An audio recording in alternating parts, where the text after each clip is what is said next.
One of the biggest skills and money lessons that I learned throughout my journey of getting out of $120,000 of student loan debt in the past 6 years was the concept of mindful spending. This is something that I never used to do. I used to always just buy now and worry about it later. And by the end of it, all I ever had to show for it was a whole lot of expensive worry. So when something does catch my eye and I feel like I want to buy something, what do? I'm going to talk about that in today's video. So these are the 6 things that I look for before I buy.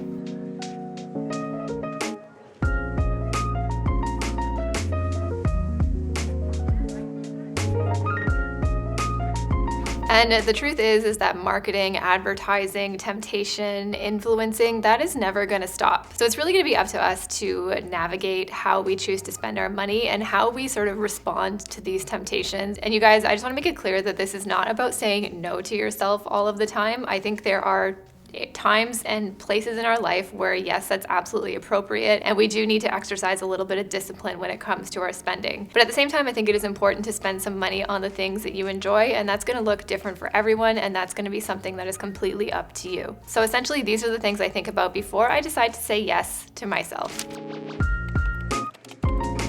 The first thing I look for before I buy is cost per wear. If you haven't heard that term before, it's basically a factor to determine the essentially true cost of an item that you've worn. It's the price of the item divided by the number of times you've worn it. There is some information out there suggesting that you get the best cost per wear once you've worn an item about 30 times. And I did a whole video about how I tracked my wardrobe for an entire year. And actually wearing something 30 times, and depending on how many pieces of clothing you wear and how often you rotate through it, hitting the number 30 is actually a little bit more challenging than you might think. And there's a lot of things to consider in that, like the size of your wardrobe, your occasion wear, things like that. Obviously, there's going to be some things in your wardrobe that you wear more while others you wear less. I like to use cost per wear as a predictor of if I'm going to get my money's worth and if I'm, more importantly, actually going to get use out of the item. I discovered in many of my past declutters that I really didn't have a good cost per wear ratio at all, especially because I used to really lust after luxury products, get them, and then never really wear them. So my cost per wear ratio was terrible because if I spent $500 on a pair of boots but only wore it twice, then each of those wears cost me $250. And in terms of cost, like more expensive doesn't necessarily mean higher quality, but I do like to use it as a measure of how to get the most value out of my money and as a motivator to get the actual use out of the clothes that we always intended in the first place. Even if you end up thrifting a really quirky piece from the thrift store for $10, if you never actually use it, then that's actually not really a good cost per wear. Just like if you spent $700 on a pair of boots but wear them every single day, the more you wear them, the better value for your dollar you're going to be getting. So cost per wear is definitely on an individual basis and on a relative scale, and truly really can only be quantified or determined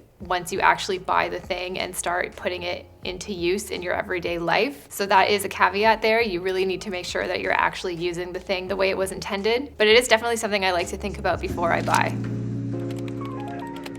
The next thing I like to consider is fairly related to cost per wear, and it's how many ways can I style this with my wardrobe today. For me personally, I find I have a fairly basic wardrobe where everything I think mixes and matches fairly easily. But again, this is something that is going to be highly individualized towards your wardrobe, your aesthetic, and the piece that you're considering bringing in. If it's something really quirky or very embellished or really only meant for certain kind of occasions, or is like a weird color that you're not really sure about, that's difficult to style, these are all things that I try to think about before I buy the item and see how I can wear it in multiple different ways. Because what I've really learned throughout this is like, if you're not gonna wear it, then what's the point? Like, it's better to spend your money on something else. Nowadays, I don't know, for me, I don't really believe in like admiration pieces or pieces that are just meant to be on display, because I want to be getting my money's worth and I want to be able to get good use out of the thing, because that's what sparked my interest about it anyway. I see the item, I think about how I can style it in my everyday life, and I want to actually do that and put that into practice, not necessarily just wait for the perfect occasion to wear that thing. It all boils down to me wanting to actually use it.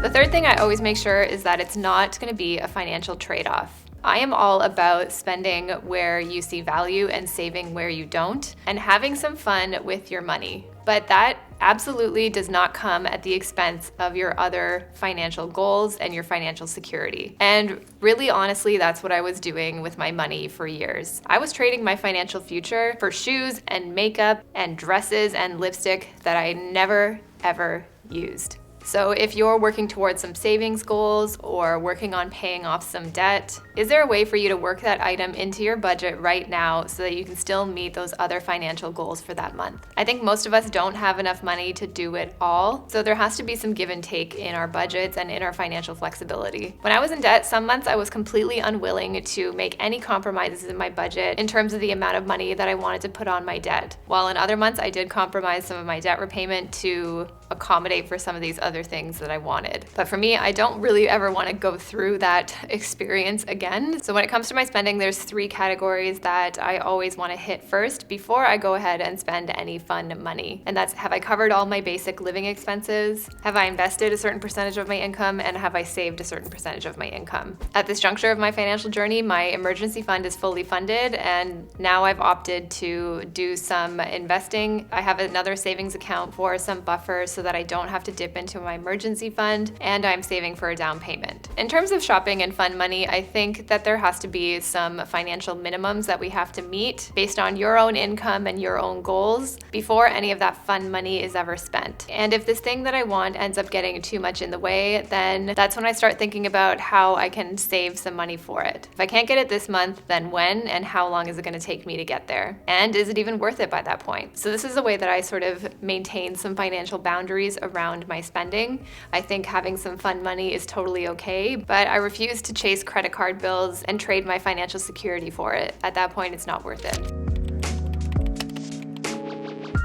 The next thing I consider before I buy is, what value am I gaining from this thing? Am I going to be learning something new? Is it educational or enriching? Is it just genuinely fun and something that I want to do that I enjoy? Is it something that's going to pay me back in some way? Will it help expand my business? Will it help expand my knowledge? Will it benefit my health or my mental health? So this question doesn't always encompass just clothing. It could be anything like books, taking a course, taking a trip, buying takeout coffee, buying equipment. Defining the value that the purchase is going to bring you before you make it is really important. The other thing I think that needs to be considered is it true nourishing value? Like, is the value that you're placing on this thing coming from a healthy and self-compassionate place? Like, if the self-talk is very negative and you're looking to solve a problem by purchasing this thing or looking for some miracle solution, then I think a lot of times we can just be met with a lot of disappointment, unmet expectations, and wasted money. Next question that I ask is, how long have I really wanted it? This is one of my favorite sort of low buy and mindful spending rules. Waiting is one of the best ways that I really decide if I want something or not. When it comes to anything that sort of intrigued my interest, I always leave a waiting period of at a very minimum of 24 hours, but oftentimes I find I need a bit of a longer cooling off period than even that. The sweet spot for me is really anywhere from 7 days to a month, or in many cases, if the item is on the more expensive side, even longer. Having that cooling off period and delaying that gratification really helps me be honest with myself in terms of how much I really want it. And even if I create a line in my budget for it and create a sinking fund and actually end up saving the amount before I buy it, by that point, sometimes I don't want to spend the money. Like, I don't want to see my money leave that account. Then I start to really question whether or not I still value it as much as I did. I used to really just buy whatever it is I saw, whatever it is that sparked that little interest, that intrigue, and creating some of that distance between the wanting and the buying, it really helps me decide whether or not that want was something genuine. Even though I really rely on creating distance between purchasing things, sometimes in our everyday life, impulse can get the best of us. And I like to be prepared for that too, where I'm kind of the thought that impulse buying can be okay in many cases as long as you've budgeted for it. So one of my favorite things to do is actually create a line in my budget called fun money, and this can essentially encompass anything I want. Like, we usually make our coffee at home, but if we feel like having coffees one random weekend, then I'm gonna allow myself to be a little bit spontaneous, and that's where that money comes from. So this fun money budget, I find for me, serves more of a purpose when it comes to smaller levels of spending. But what it does allow for is some buffer to be spontaneous without leading into irresponsible and out of control spending territories. I think some impulse is okay as long as you sort of keep it in a controlled environment, and this is how I try to do that. If there's one thing you want to blow the whole fund money budget on, it's completely up to you. It doesn't really matter what you spend that money on. The point is that you accounted for that money in terms of your global financial picture for that month. Because here's the thing, we like to have fun. Life is about having fun and enjoying yourself, but we just don't want to go broke in the process. The fund money budget just creates space and an opportunity to be like a little less disciplined with the things that you want to spend your money on, because I think discipline is important when it comes to decision making and especially around our finances and our shopping and our consumption.